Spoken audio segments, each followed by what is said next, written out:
Porque yo que las prediqué, me pregunto, Señor, es importante recordar esto. Dios me dio una palabra para ustedes esta mañana. Y les invito a que abran sus oídos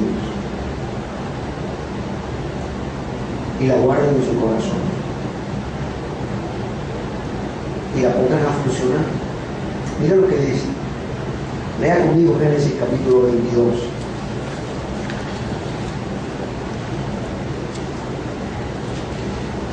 Génesis capítulo 22. Dice el texto así: aconteció que después de estas cosas, Dios probó a Abraham y le dijo: Abraham. Y él respondió: heme aquí.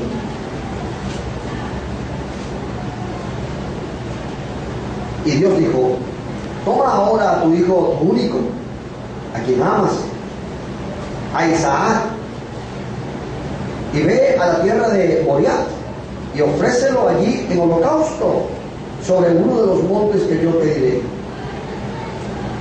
Abraham se levantó muy de mañana, aparejó su asno y tomó con él a 2 de sus mozos y a su hijo Isaac, y partió leña para el holocausto, y se levantó y fue al lugar que Dios le había dicho.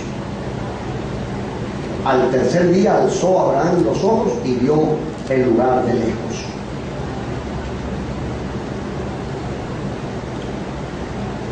Se lo voy a leer en otra versión. Después de algún tiempo, Dios puso a prueba la fe de Abraham, lo llamó por su nombre y él contestó: aquí estoy. Y Dios le dijo: toma a Isaac, tu único hijo, al que tanto amas, y vete a la tierra de Moriah. Una vez allá, ofrécelo en holocausto sobre el cerro que yo te señalaré. Al día siguiente y muy temprano, Abraham se levantó y ensilló su asno, cortó leña para el holocausto y se fue al lugar que Dios le había dicho, junto con su hijo Isaac y 2 de sus siervos. Al tercer día, Abraham alcanzó a ver el lugar desde lejos. Léalo ahí en su Biblia, por favor. Mire su Biblia que tiene allí y lea. Porque puede ser que en su Biblia usted no tenga una palabra que es clara. Yo leí 2 versiones, en una está la palabra y en otra no está. La voy a leer de nuevo. Aconteció que después de estas cosas Dios probó a Abraham y le dijo a Abraham, y él respondió: heme aquí. Y Dios le dijo: toma ahora a tu hijo. Y en la otra versión dice: y Dios le dijo: toma a Isaac, tu único hijo, al que tanto amas. Dice: toma ahora. Y Abraham, dice el texto, se levantó muy de mañana, aparejó su asno y tomó con él a 2 de sus mozos y a su hijo Isaac. O sea, Dios le dijo: toma ahora. Esa expresión tiene que ver con el tiempo. Pero fue una orden para que se cumpliera ¿cuándo? Ahora. Ahora, por favor, piense en usted, no piense en mí.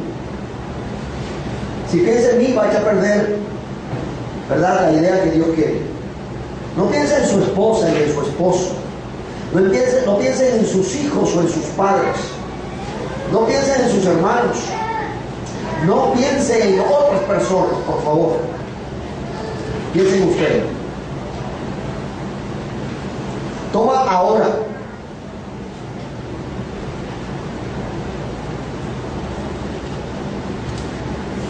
¿Qué pasa cuando usted escucha esa expresión?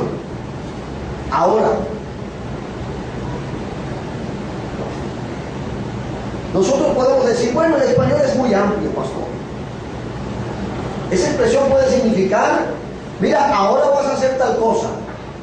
Entonces, en vez de tomarlo como tiempo, en el sentido de puntualidad, lo expresamos más bien como secuencia de tiempo.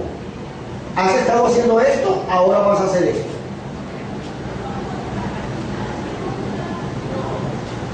Así lo entendemos cuando lo escuchamos.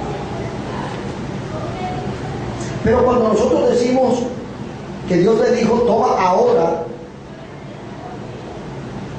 ahí no hay oportunidad de darle chance a que yo diga, bueno, ahora puede ser a la noche, ahora puede ser mañana, ahora puede ser cuando tú consideres conveniente. Ahora es puntual.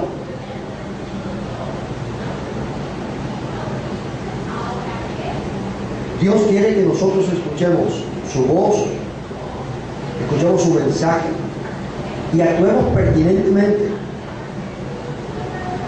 Obedezcamos. Dice el texto que Abraham al día siguiente, muy temprano,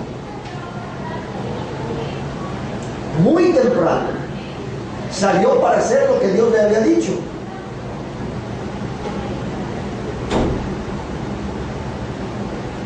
A veces nosotros sabemos lo que Dios quiere, pero nos hacemos los no desentendidos, pero le estamos dando largas al asunto.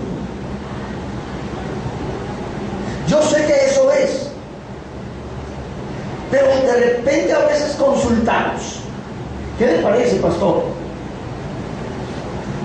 Esa es una salida que muchos usan. Buscar la confirmación. ¿Qué le parece a usted, hermano?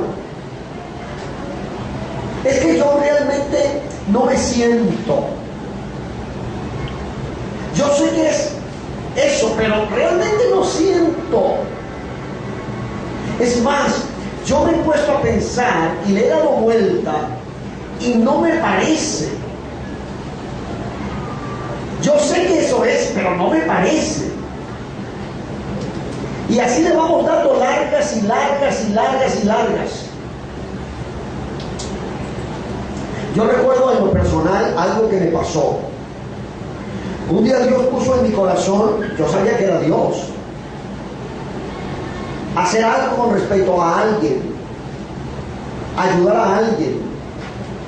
Y no era precisamente alguien que tenía a mi lado, no era mi esposa, no eran mis hijos, no era alguien que estaba cerca de mí en mi iglesia, era alguien que estaba muy lejos de mí, pero que había los medios para que yo hiciera lo que tenía que hacer.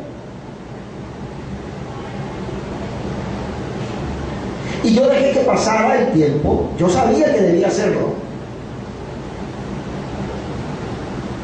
pero dejé que pasara el tiempo.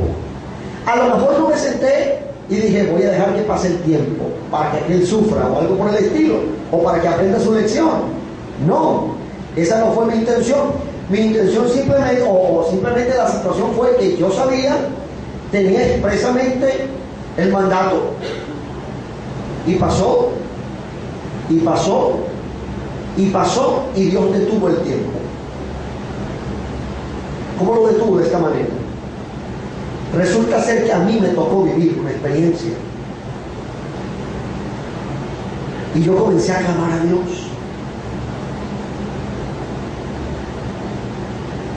Y le comencé a pedir a Dios que abriera una brecha de oportunidad, que abriera un camino de oportunidad para salir. Y Dios me escuchó. Me escuchó. Y lo tremendo era que Él dejó, ¿verdad?, que yo viviera la experiencia en el tiempo. Y un día, después de mucho tiempo, Dios me dijo, ¿qué has experimentado durante todos estos días y estas semanas y estos meses? ¿Qué has experimentado en relación con esta situación? Bueno, Señor, déjame decirte, yo te pedí a ti que me dieras una salida. Yo te puse delante de ti la petición y te rogué que me dieras respuestas. Y Él me preguntó, ¿y qué crees tú?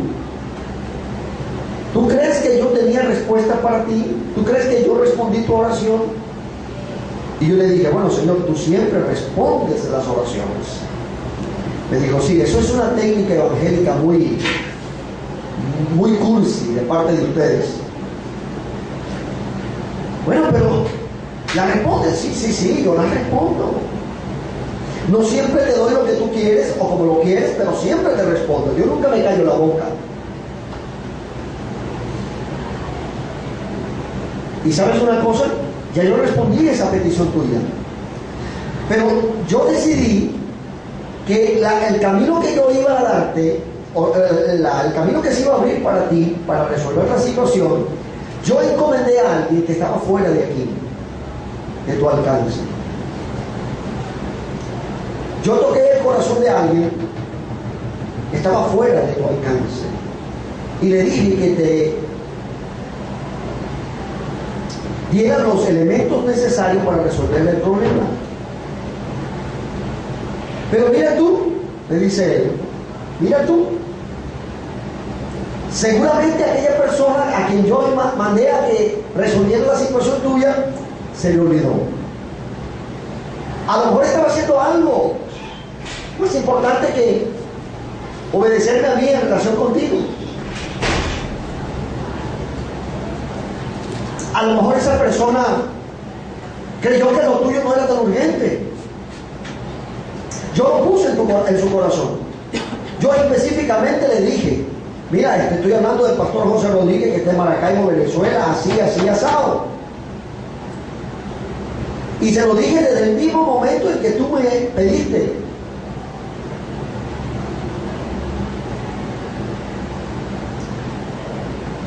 Voy a tener que revisar eso, ¿viste? Pero cuando él comenzó a tratarme, yo me acordé.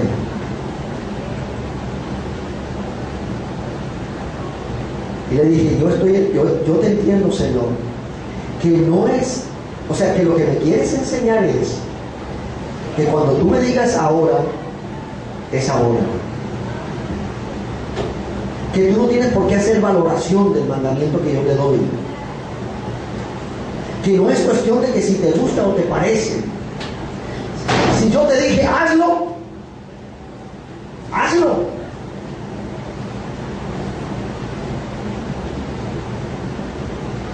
Cuando Juan Carlos me dio los 50 millones de bolívares, con el cual pagamos los terrenos del campamento. Este señor, ustedes saben la historia, yo no lo conocía, de trato, solamente lo había visto 2 veces en la vida.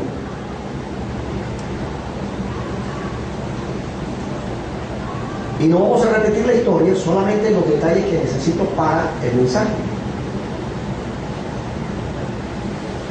Él había sentido en su corazón darle a Dios, ofrendarle a Dios una cantidad de dinero porque él estaba agradecido por lo que Dios había hecho con él.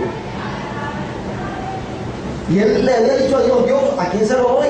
¿A dónde? Lo dirijo, ¿a un ancianato, a un asilo, a un orfanatorio, a los padres, a las monjas? ¿A quién se lo doy?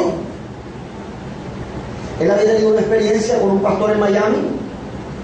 Él iba a Miami de nuevo en esa oportunidad y dijo, ya sé a quién se lo voy a dar para que haga su trabajo que hace. Se lo voy a dar a este pastor en Miami.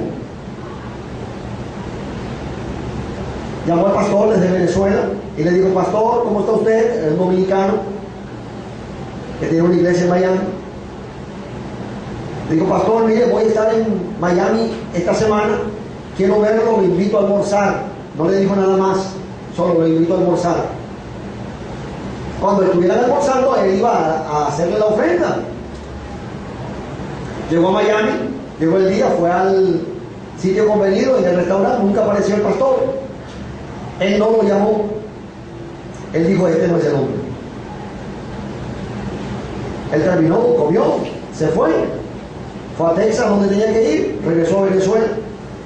Y una mañana, amarrándose los zapatos para salir a caminar, en la mañanita, le digo, Dios, ¿a quién es que le voy a dar esta plata? No las quiero seguir teniendo en mi cuenta, eso es tuyo. E inmediatamente, dice él, se le vino a su mente la imagen del pastor José Rodríguez. Y él alza la cabeza y dice: a este pastor. Pero se levanta y dice: pero si tú dices que es él. Inmediatamente salió, caminó, y esa mañana apareció aquí y le tocó la puerta a Teresa. Ahora, mire esto.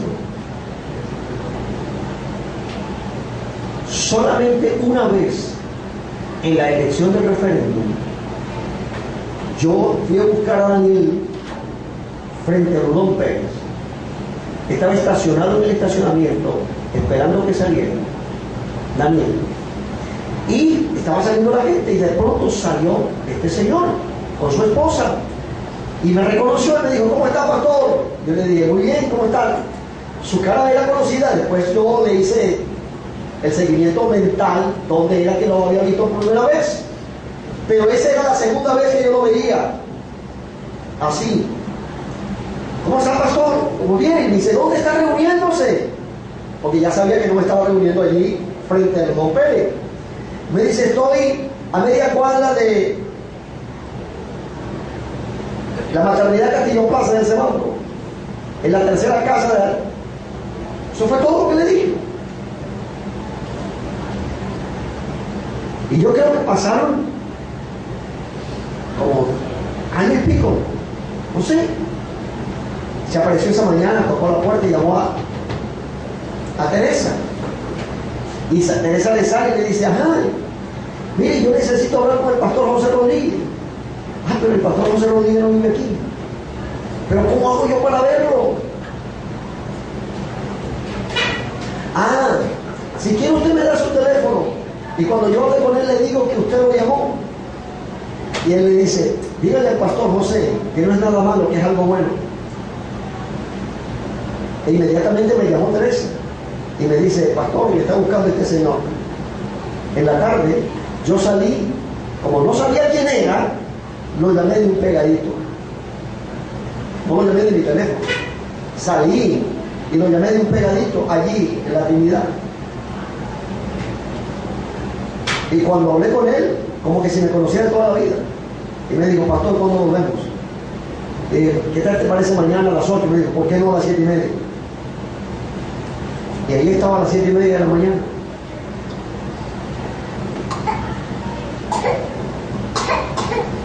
¿Y para qué? Para darme 50 millones de bolívares.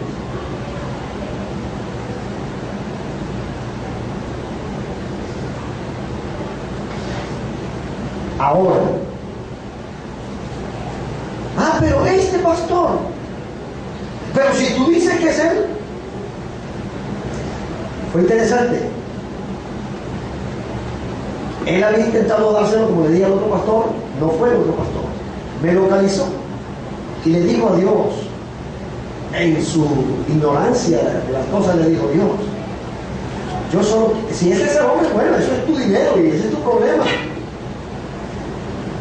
Solo quiero que cuando ese pastor hable conmigo, me mencione la palabra proyecto.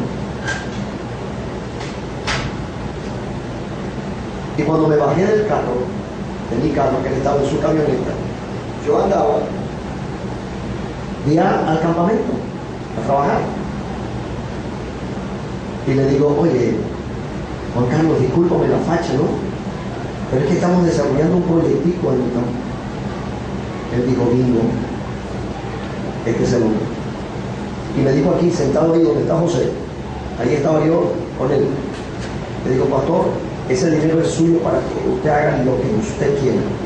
Lo puede regalar, puede comprar lo que usted quiera, puede hacer lo que usted quiera, ese no es mi problema. Ese dinero Dios se lo da a usted para que haga lo que usted quiera.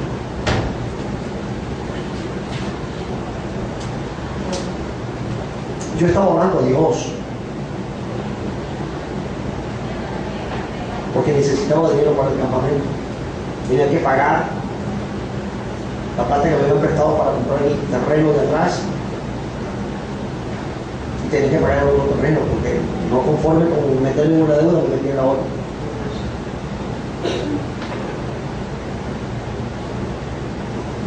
Volviendo al otro tema. Cuando yo hice lo que tenía que hacer, que no había hecho, tarde, por irresponsable, inmediatamente me contactaron las otras personas a mí para darme la respuesta que Dios tenía para mí a través de esas personas. ¿Qué estoy diciendo? Estoy diciendo que cuando Dios te diga ahora, es ahora. No razones.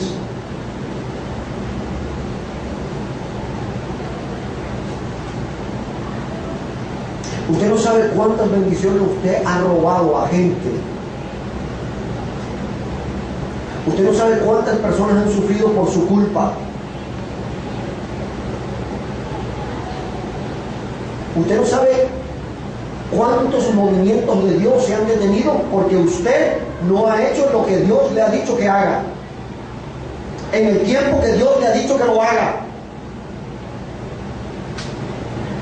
No hay oportunidad para que usted diga, ah bueno, no, si Dios le dijo, toma a tu hijo y ven y sacrifícamelo en el monte que yo te voy a decir.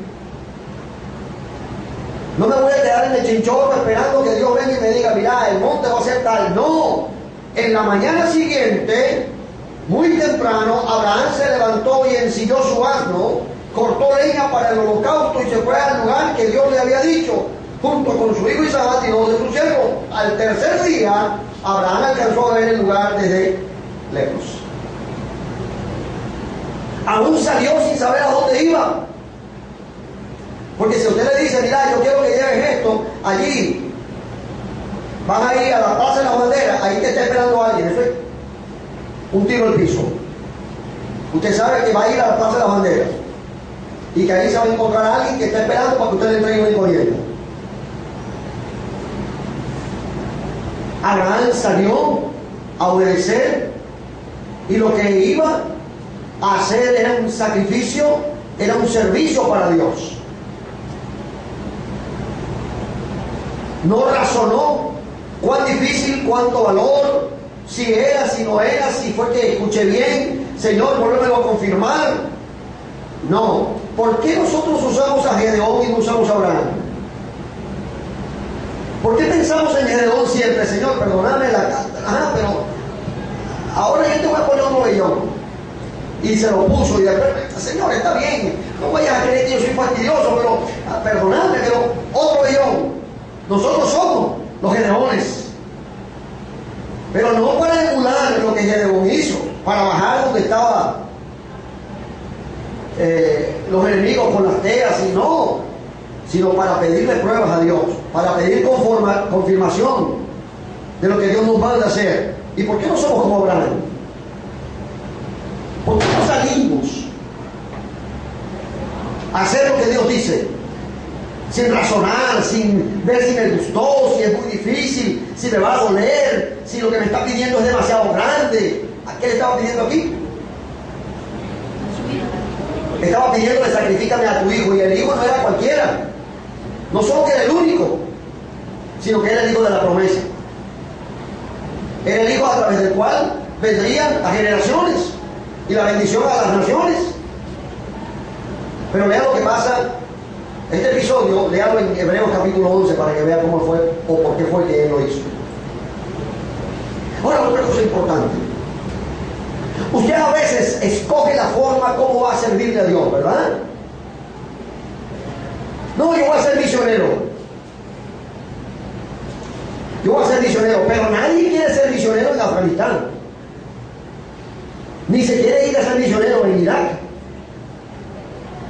Ni nadie quiere ir a Siria en este momento. Todos quieren ir a Israel. Pasarse 15 días en Israel viendo las maravillas de turismo, ¿no? Pero a ir a predicarle a los perdidos que están en Siria, nadie. No. Yo tengo una familia. Yo tengo unos hijos.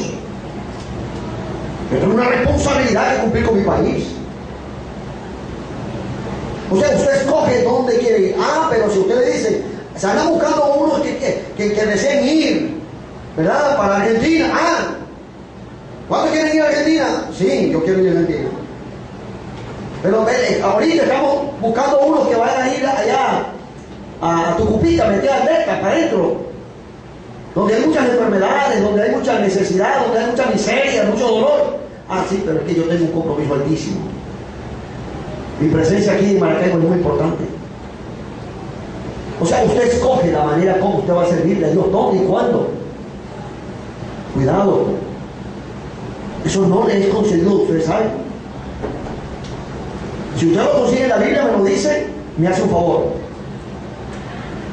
¿Dónde en la Biblia Dios le dice a alguien, escoge el sitio, la hora, el cómo y todas las cosas para que me vayas a servir? No lo va a conseguir. Dios es muy, vas a levantarte, vas a hacer esto, vas a ir a tal parte y vas a hacerlo así. No hay chance. Bueno, yo me voy a ir voy a terminar mis estudios aquí, me voy a ir a aprender idiomas y después que aprenda idiomas me voy a ir a prepararme en misiología y después de misiología me voy a ir a hacer una pasantía en tal parte y después me voy. O sea, usted va a tardar unos 8 años preparándose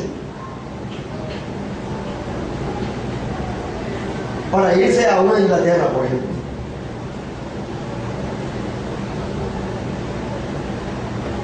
Usted dirá, pastor, ¿qué le pasó? ¿Cómo durmió? ¿Qué comió ayer? No. ¿Qué le pasó a Dios cuando escribió por el Espíritu de Dios a través de Moisés, Génesis 22?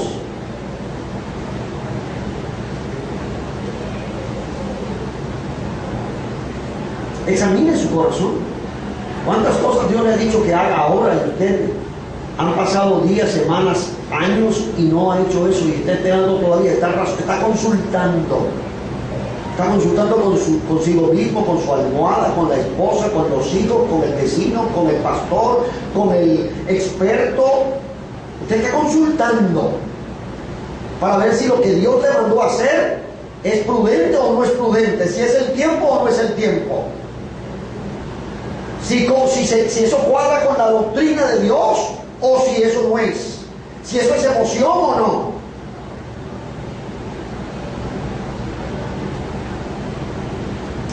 Y dice que él tomó a Isaac, su único, al que tanto ama, y se fue a la tierra de Moriah. Y una vez allá tú no vas a ofrecer el holocausto sobre el cerro que yo te voy a señalar.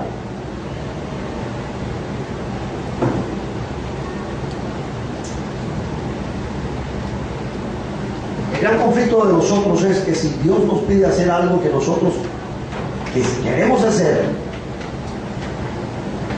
no aguantamos no pedir. Eso es ya. Mejor hubiese sido ayer, Señor. Cuando Dios te pide que tú renuncies o que tú te niegues a, esos son los conflictos más grandes. Por ejemplo, aquí Dios le pidió, yo quiero que tú me sacrifiques a tu hijo. Cuando el Señor le dice, yo quiero que tú des tal cosa, pero Señor, y el Señor es muy específico en eso. Mira, fulanito de tal está esperando para completar el pasaje para irse a la India que lo estoy mandando. Y yo quiero que tú agarres los dólares que tienes guardados y vas y se los llevas. Pero Señor, llévaselos. Llévaselos. ¿Y por qué a mí, Señor? Si yo sé que en la iglesia está fulanito y pareció es un sultanero que tiene más que yo. ¿Y por qué a vos no se lo referís? Porque yo quiero que seas tú. Pero es que me estás pidiendo que me quede sin nada. Bueno, sí. Te estoy pidiendo que te quedes sin nada. Pero ¿a quién se lo estás dando?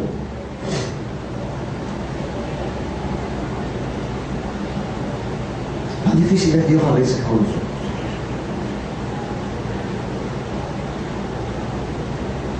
Y mire, para que usted vea que a veces es difícil pensar en dólares, sobre todo en este momento que están tan costosos y tan difícil de manejar. No vamos a pensar en eso. Vamos a pensar en cualquier cosa tonta que no tenga valor material, pero que tiene un alto valor sentimental. Hay la camisa que a usted le quedó nuevecita, con esa fue la que usted recibió el título. Y ya a usted no le queda, porque usted se enamoró, se casó, engordó y esa no le queda nada. Pero usted la tiene guardada allí, es una reliquia. Y esa camisita le hubiese servido a fulanito, a perenceo, a sultanero, pero usted la tiene guardada porque, Señor, yo le compro otra nueva. No, yo quiero que le regales esa. Pero Señor, pero si le voy a comprar una mejor, 10 veces más cara, yo quiero que le regales esa. Se la estoy poniendo tan estúpidamente el ejemplo para que se dé cuenta de que no necesariamente lo que nos cuesta es lo que tiene valor material, sino que nosotros somos de caprichos. Y somos personas que nos amarramos y decimos, el diablo me tiene atado. No, escúchame una cosa, hay ataduras que son del diablo y ataduras que son tuyas. Yo no sé si, bueno, a los hombres tiene que haberle pasado por lo menos una vez en la vida. Desde niño hasta ahora que son adultos y mayores, tiene que haberle pasado aunque sea una vez. A las mujeres puede que sí, aunque no todas usan de eso. Ustedes saben que cuando uno usa zapato con trenza, a veces se le anuda la trenza. Yo no sé si a usted le ha pasado alguna vez que se le anuda la trenza. A lo mejor las mamás están pensando, yo no, a mí no pasó, pero me pasó con el hijo. ¿Y cuánto cuesta desanudar una trenza, hermano? A veces lo que provoca es meterle la tijera y comprar una nueva, exactamente. ¿Y sabe quién hizo ese nudo? El diablo. ¿Ah? ¿El diablo lo hizo? No. Usted lo hizo. Pero yo no, pero usted lo hizo. Ahí no tiene nada que ver el diablo. Entonces hay nuditos que son difíciles de desamarrar y que usted sube y que lo prueba y barrar el zapato y lo vuelve a agarrar y agarra una aguja para meterlo y un cuchillo. Y al final, después de sudar, usted soltó, ¿verdad? Y dígame si a usted se le anudó el zapato cuando tiene que salir rápido. Entonces, hermano, Dios quiere que tengamos el oído abierto a la orden de Dios. Dice, Abraham, yo quiero que agarres a tu hijo, al que tanto amas. Y yo hago énfasis en esto porque lo que Dios pide, Dios no le va a pedir a usted que dé lo que a usted no ama o lo que usted no le ha puesto un valor en su corazón. Hay personas que andan buscando cómo salir de lo suyo. Tienen muchas cosas allá en la casa que quisieran sacar. Y yo llego a su casa y me dicen, ¿se quiere llevar eso? Y se quiere llevar eso. Y dice, ah, sí, qué bien. ¿Y por qué no me da eso? Ah, no, eso no. Bueno, está bien, deme todo, tampoco. Y tampoco. O sea, usted dice lo que se va a llevar. Claro, pastor, todo el mundo es así. No, todo el mundo no es así. El Señor dice, da lo que amas.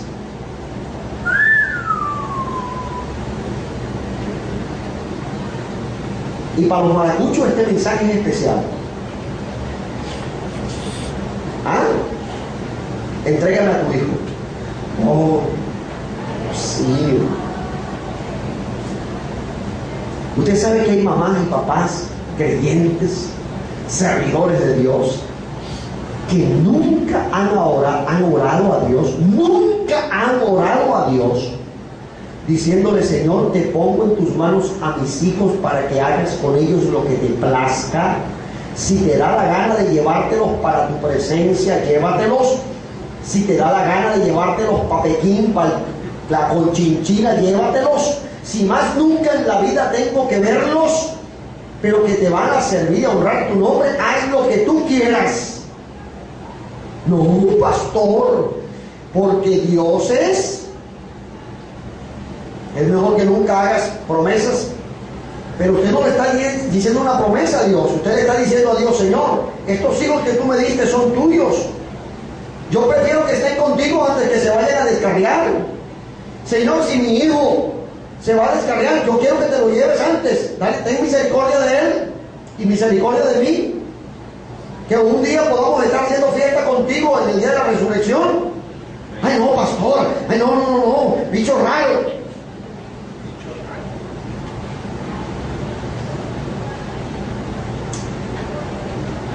¿Por qué será, hermanos? ¿Saben? Porque todavía no hemos conocido al Dios de la gloria. ¿Usted sabe por qué Abraham hizo esto? ¿Quiere saberlo sin especular? Sin inventar aquí, sin usar de la mente carnal. Hay un momentico a Hebreos capítulo 12 para que vea, capítulo 11, para que vea por qué lo hizo Abraham.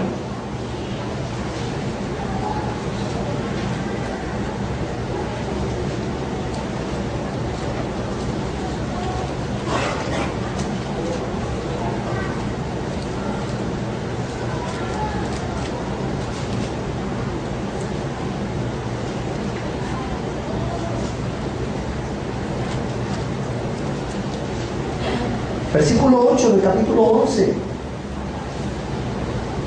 Mira lo que dice.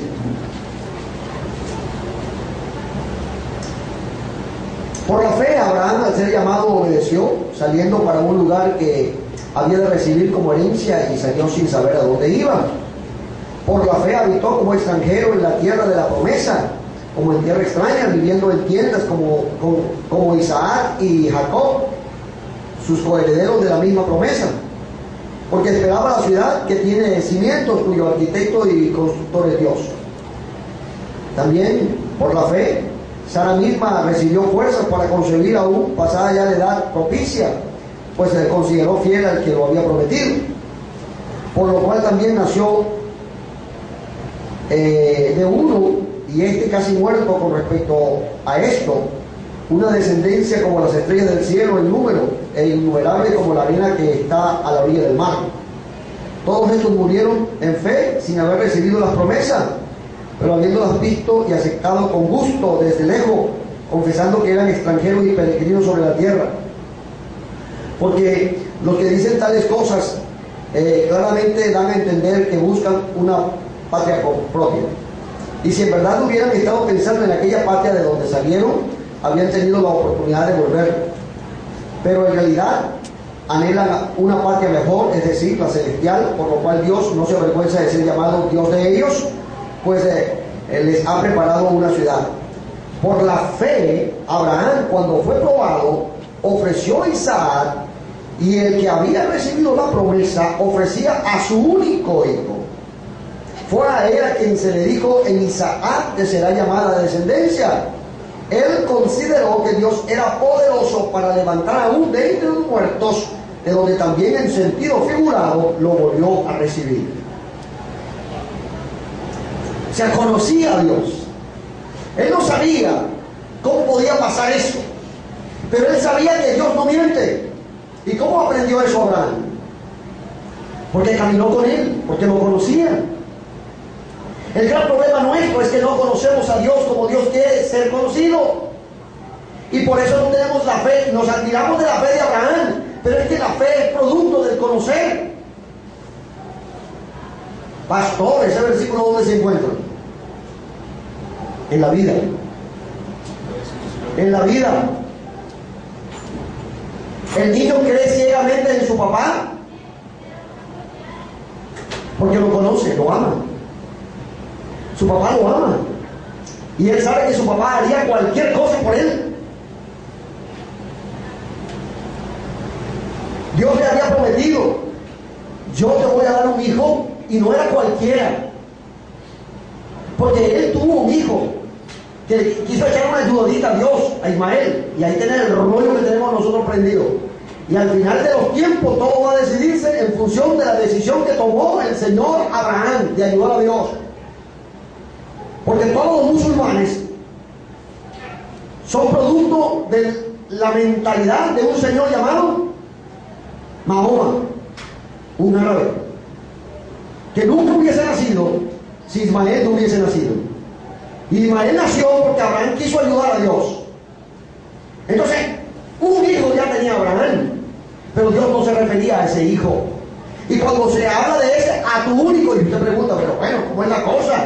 ¿Quiere decir que Dios negó la paternidad y negó la realidad y la existencia de Ismael? Para nada.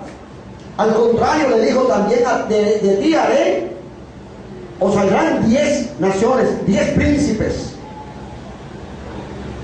¿Y qué pasa? Pero es que Isaac era el único de su especie. Era así como Jesús o Yahshua, único de su clase. Entonces lo entregó, lo sacrificó porque sabía que Dios se lo iba, si era necesario, a levantar de entre los muertos.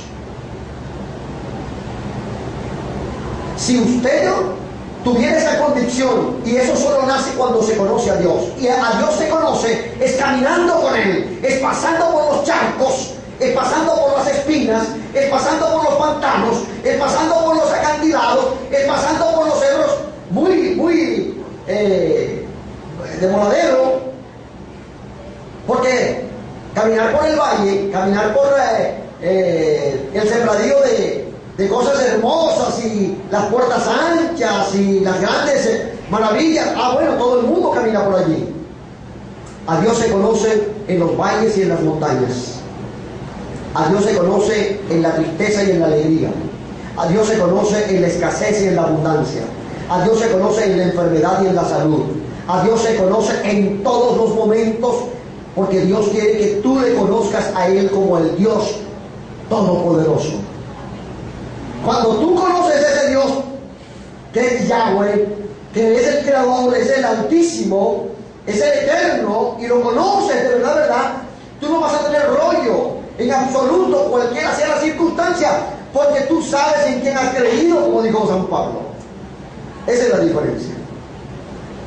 Abraham pudo obedecer porque sabía que quien se lo estaba demandando era nada menos y nada más que Yahweh, el Creador, el Señor, el Soberano. Y él dijo, bueno, yo no sé, él me prometió que aquí me iba a dar descendencia, que a través de mi hijo iba a venir la bendición. Él no miente, él lo va a hacer. Pero si lo mato, él lo va a hacer. Pero si lo va a hacer, lo va a hacer. Y por eso fue a sacrificar a su hijo.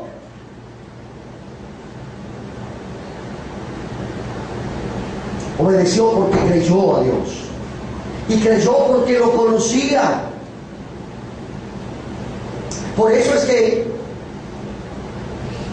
les prediqué el mensaje hace unos meses atrás, que me extrañaba tanto escuchar a las personas en predicar y a las personas escuchar el mensaje y decir que Dios estaba paseando, que Dios estaba allí, que Dios estaba haciendo cosas. Yo decía, Dios mío, pero ¿cómo puedo decir Dios que está en un sitio, Dios, el Señor soberano, el reverente, cuando la gente está comiendo, parado, brincando, saltando, el muchacho llora, le sacan la galleta, lo tiran para acá, lo tiran para allá, le cambian el pañal, el hermano se para, el hermano se acomoda, la muchacha se acomoda los bucanes, y entonces, ahí está Dios.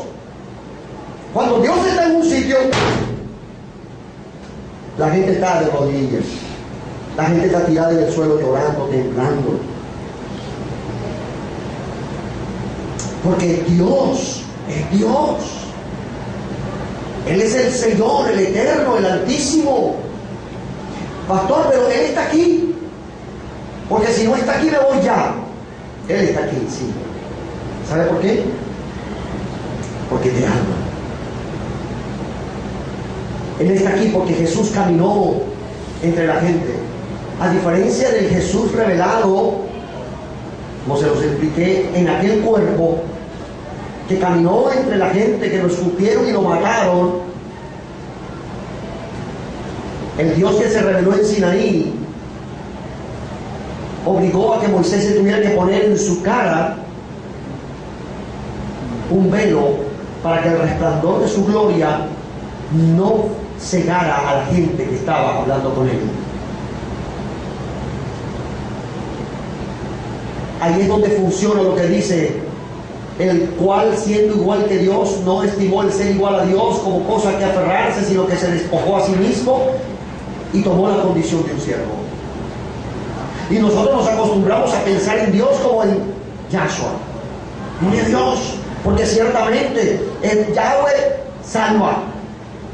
Pero ¿saben que la chequina que resplandeció en el templo cuando Salomón lo dedicó,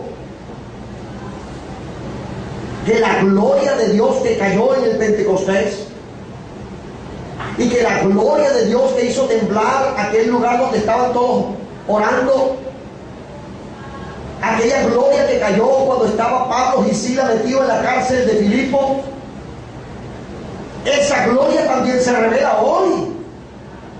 Pero ¿qué pasa cuando la gloria de Dios se revela?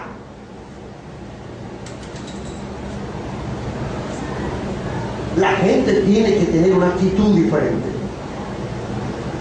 no una actitud plástica. Abraham conocía a Dios. A Abraham no le fue difícil obedecer a Dios.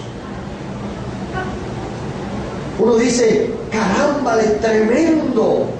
Claro, el proceso difícil para Abraham no fue. Y usted dice: pastor, ¿está loco? No, no estoy loco. No estoy loco porque lo estoy leyendo aquí en la Biblia. Abraham fue tan fácil agarrar a su hijo y llevárselo y irlo a sacrificar. Pastor, claro. ¿Sabe lo que le fue difícil a Abraham? Aprender a conocer a Dios. Eso sí le fue difícil. A sujetarse día a día, paso a paso. Aquí lo que pasó fue, después de algún tiempo, Dios puso a prueba la fe de Abraham. Y pasó la prueba fácil para él. Porque ¿quién no va a pasar la prueba cuando conoce a Dios? Cuando sabe que Dios es fiel, cuando sabe que Dios, ¿verdad?, cumple lo que dice. Puede que yo no sepa cómo lo va a hacer. Puede que a mí ni siquiera se me ocurra pensar en qué manera lo va a cumplir.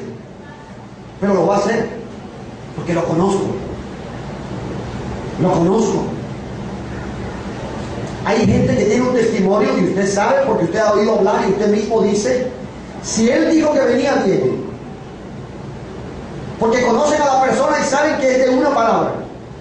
Si él dijo que venía, viene. Espérenlo, porque va a venir. Y toda la gente se va, pero esa persona se queda porque sabe que iba a llegar. Dios es así y Él es perfecto. Si Él dijo que lo va a hacer, lo va a hacer. Cuando Él dice: yo quiero que tú me des, hermano, no tenga miedo, hágalo. Yo quiero que tú vayas, vaya. Yo quiero que te quedes, quédate. Yo quiero que guardes silencio, guarda silencio, no te defiendas, que Dios te defenderá. Lo que Dios te diga que hagas, hazlo.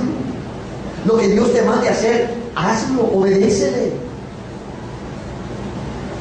Pastor, no es fácil. Claro que no es fácil. Se va a hacer fácil cuando tú te relaciones con Él. ¿Y cómo te relacionas con Él? Con las pruebas, con las luchas, con los fracasos, con las derrotas, con la angustia, con la tristeza, con la escasez. ¿Quién quiere eso? Nadie. ¿Quién se quiere quedar sin nada? Nadie. Pero Dios dice: es la única manera que ustedes puedan ser enriquecidos con mis riquezas es que ustedes no tengan nada. Pastor, por ejemplo, un ejemplo bíblico, porque no me gusta eso así. Un ejemplo bíblico, fácil. Anda, vende todo lo que tienes y ven y me sigues. El rico dio media vuelta y se fue triste porque tenía mucho. Ustedes pregúntense con honestidad: ¿ustedes creen que Dios quería arruinar al muchacho y quitarle todo porque Dios es malo? ¿O ustedes no creen que las riquezas le estorbaban para conocer verdaderamente a Dios? ¿Ustedes no creen que es verdad cuando Dios dice que el que pierda su vida por causa mía la conseguirá? ¿O es simplemente un maquillaje de la Biblia? ¿Ustedes no creen que es verdad cuando Él dice que el que está en mí todo lo puede, todo lo tiene? Pero qué bueno es, sí, eso es verdad, pastor, pero qué bueno es decir, por si acaso tenía algo aquí en la carterita. Por si acaso, ¿no? O sea, por si acaso, ¿qué? Por si acaso Dios se olvida. Por si acaso Dios se duerme. Por si acaso Dios se queda sin efectivo. Por si acaso Dios cambia de parecer. Así como nosotros los hombres que un día besamos y otro día... ¿Ese es el Dios en que conocemos? Ah, si tú conoces al Dios de la Biblia, Dios no cambia. Dios quiere que tú sepas eso. Hay muchas cosas que Dios está tratando contigo. Y muchas cosas que Dios va a tratar contigo. Y escúchame, yo no estoy hablando a la iglesia. Estoy hablando contigo. Dios trata a la iglesia, pero ¿sabes? Cuando la suma de las partes es un hecho. Dios necesita tratar con cada venezolano que dice ser creyente en Jesús. ¿Por qué? Porque si no trata con cada venezolano, la iglesia de Yahshua en esta nación no camina. Dios tiene que tratar con cada pastor, porque cada pastor es responsable de cada rebaño. Y las ovejas oyen la voz del pastor y le siguen. Y si hay pastores encabristados, los rebaños, pobrecitos. Necesitamos escuchar a Dios. Y usted dirá, pastor, ¿y Dios habla así tan fácilmente? Como que si yo prendo un radio y lo sintonizo y Él habla así. Él dice en su palabra que Él no rechaza un corazón contrito y humillado. Corazón soberbio lo humilla a Dios. Pero un corazón contrito y humillado no despreciarás tu Señor.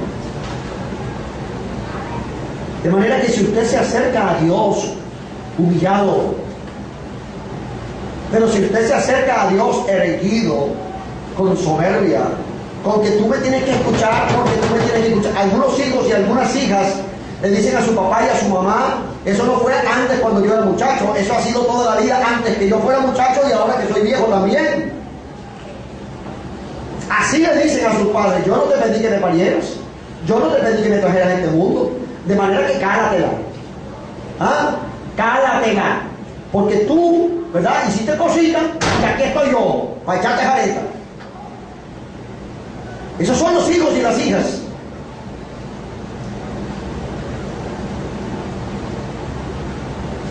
Tendremos que decirle nosotros a Dios así, aquí estoy yo no te pedí que naciera, yo no te pedí que, ese es tu problema.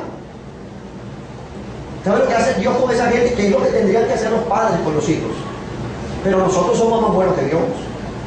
El día que el padre y la madre le den vuelta a la página y dejen a los hijos que, pastor, se muere ese muchacho, que se muera, pastor. Suena maluco, ¿no? Lea la Biblia. ¿No decía la Biblia o no dice la Biblia que había padres que tenían el mandato de ir y llevar a sus hijos para que los apedrearan? ¿O no? ¿Lo ha leído en la Biblia? Porque si no lo ha leído, léase el Antiguo Testamento en la Torah, en la ley de Moisés, para que vea los mandamientos que le dieron a los papás. Cualquier padre que sepa que su hijo está siendo un estorbo en la comunidad del rey, tiene la responsabilidad y la obligación, el deber de llevarlo para que lo apedreen.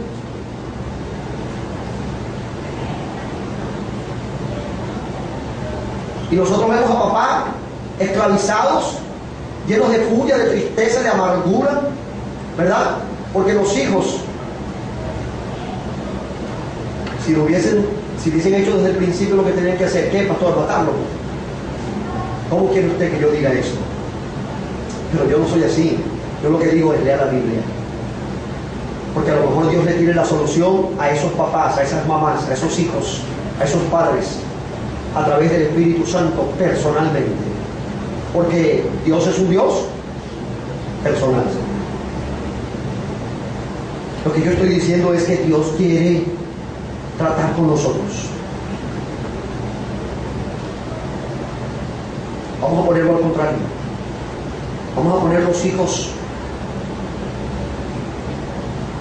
que son víctimas de los padres. Lo único que tienes que hacer es levantar la mano delante del Altísimo y decirle: Señor, te pongo en tus manos para que hagas justicia con mi padre y con mi madre. ¿Lo va a hacer Dios? Lo va a hacer. Lo va a hacer. Pero la justicia que Dios va a hacer no es matarlos. Dios puede hacer muchas cosas con los padres y las madres, con los hijos, con la familia, mucho más allá de lo que tú entiendes. Solo Dios quiere que tú confíes y esperes y te encomiendes a Él para que Dios resuelva. Pero cuando Dios pide que hagas algo, debes hacerlo. Dios ha estado tratando con muchas personas y lo va a seguir haciendo con más celeridad, diría yo, usando términos humanos, porque los días son muy malos, muy malos.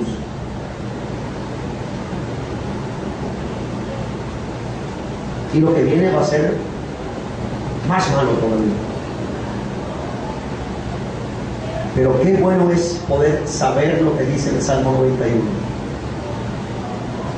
La gente usa el Salmo 91 como un amuleto para tenerlo en sus casas abiertas, las Biblias ahí en el Salmo 91, de los negocios, con sus aullamas, con sus pirámides, con sus cestas de arroz, con mucha platita.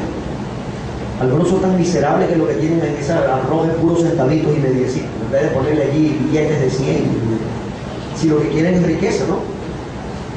Pero ni por el capricho, porque nadie se va a llevar un centavo, pero sí pueden llevar los marroncitos, ¿no? Porque eso demuestra la ignorancia y demuestra también la superstición. Pero Dios va a hacer cosas tremendas. Va a hacer que giren los tiempos de una manera tal que vas a quedarte con la boca abierta cuando veas las cosas que Dios va a hacer. Dios necesita de ti, por eso te llamó. No porque Él necesita en el sentido del término, como que si tú no, entonces Dios no. No. Pero qué tremendo es que tú tienes el privilegio de escuchar el mensaje. Qué tremendo es que tienes el privilegio de tomar una decisión. Qué tremendo es la bendición que Dios nos ha regalado de escuchar la palabra. Porque ¿saben? Es la palabra de Dios, el único recurso verdaderamente importante que vendrá o que será necesario en los últimos tiempos. Porque nosotros hablamos y decimos, porque no solo de pan vive el hombre, sino de toda palabra que sale de la boca de Dios, pero nosotros no entendemos el valor de esa palabra, de esa declaración. Usted lo va a vivir aquí en Venezuela, en estos tiempos venideros. Usted no va a tener que salir fuera de Venezuela, usted lo va a vivir aquí en su propia nación.